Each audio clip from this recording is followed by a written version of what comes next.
Hello everybody and a good day to you all. Today I am talking about the Netflix original Marvel's miniseries, The Defenders. And now I usually do this by doing a review on each episode separately, but this time I'm doing the whole 8 episodes in one review right here. And the directors who were involved in the series was S.J. Clarkson. He directed 2 episodes, the first one and the second one. Then you had Peter Hoare, Phil Abraham, Uta Brightswitz, Steven Surgic, Felix Akala, and Farron Blackburn.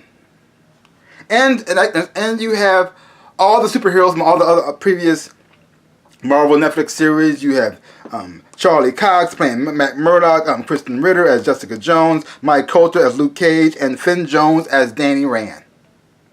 Now, each of them have been working separately, doing their own thing, all in New York City in different parts.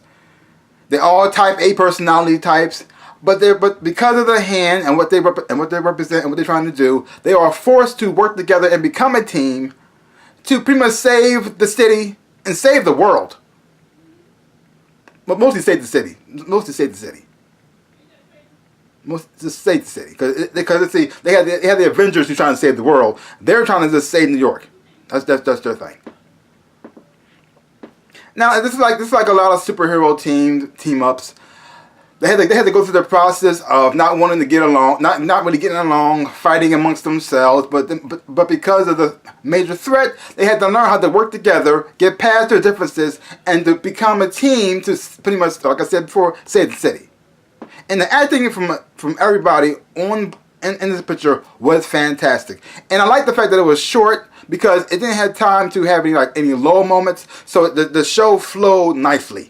It had a nice little build from the first episode. First episode, you pretty much get an introduction to all your heroes. You get to know where they're at, where they're coming from, and what they're trying to do with their motivations. I mean, you have Luke Cage. He's just getting out of prison. So he wants to pretty much go back to Harlem and pretty much save Harlem. And then you have Jessica Jones. She's still recovering from what happened to her from with the Purple Man. And so she's not quite getting back to work yet. She's not really quite ready for that yet. But because of a case, she gets kind of tangled into this whole hand situation, which she was not prepared for. And then you have Danny Rand, who's trying to be like a one-man army to try to take down the hand because he feels guilty for what happened to him, what happened in Kung Lung. He wasn't there to save his people, and they all got killed because of that. So now he's feeling guilty of that, and he wants to get revenge. And then you also have Matt Murdock, who's just want to be a lawyer now.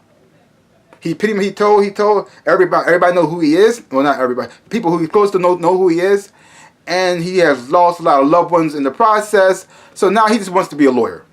He's trying to give up that life as Daredevil, but he's struggling because even though he's not Daredevil, he still can hear what's going on in his city. He still hears it. But the thing is, though, he had to force himself to ignore it, and he's having a struggle between trying to be the lawyer and the hero. And he has his friends, Foggy, and you also have Karen trying to persuade him to stay on the lawyer's side and not be the hero. He keeps trying to tell him that you can do more as the lawyer, Matt Murdock, than you ever could as Daredevil. So just stick with that. At least you won't die. And we have a new bad guy introduced, Sigourney Weaver, who plays Alexandra, who is the leader of the Hand. We finally see somebody who is actually in charge. She is the leader. She's been around for a long time. They don't really say how old she is, but she's been around for a while, and she's in charge. And she pretty much helps the Hand come together.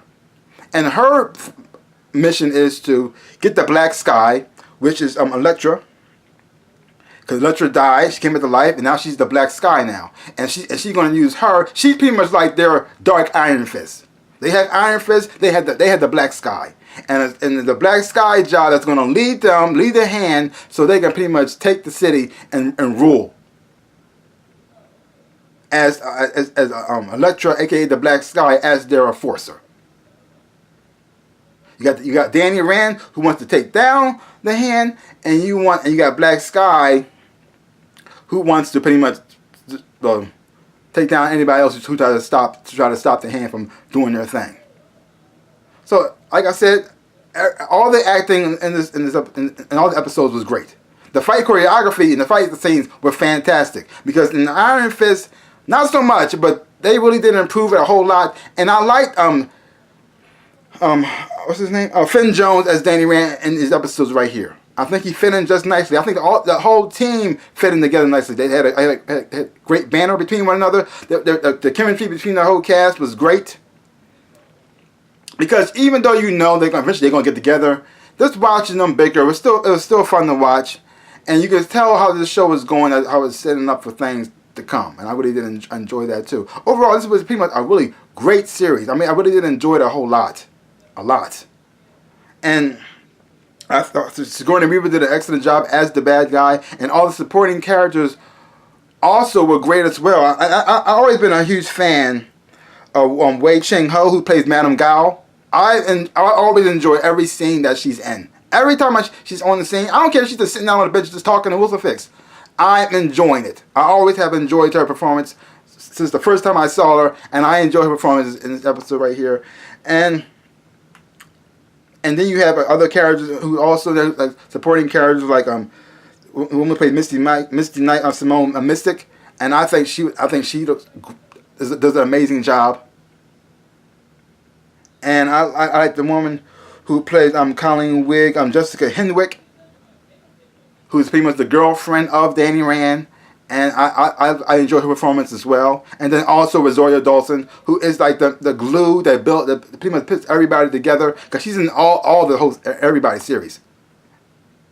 And she's also now going with Luke Cage, which is interesting, because I feel kind of weird. I feel kind of weird because a part of me kind of want to see Luke and Jessica get back together again, because in the comic books they actually are a couple and they have a kid together, and I kind of want to see that happen.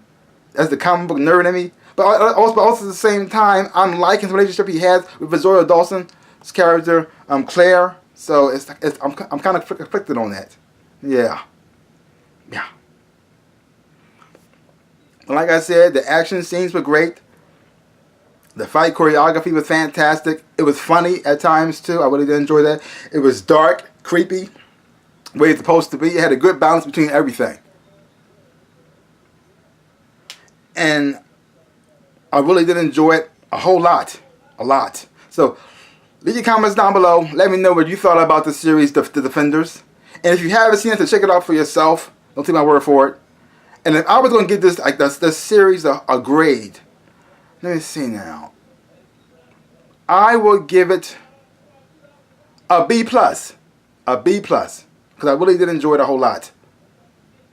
Or A-. One of those. I might just be generous and just give it an A. Just give it an A-. Yeah, why not? Because I have fun watching it. So that's pretty much all I gotta say about that. So give my channel the big old like, hit the thumbs up, boom, and subscribe to my channel and share. I really would appreciate it, like I always say. In my dreams and in real life, I am the NinjaRabbit. Peace out, peoples.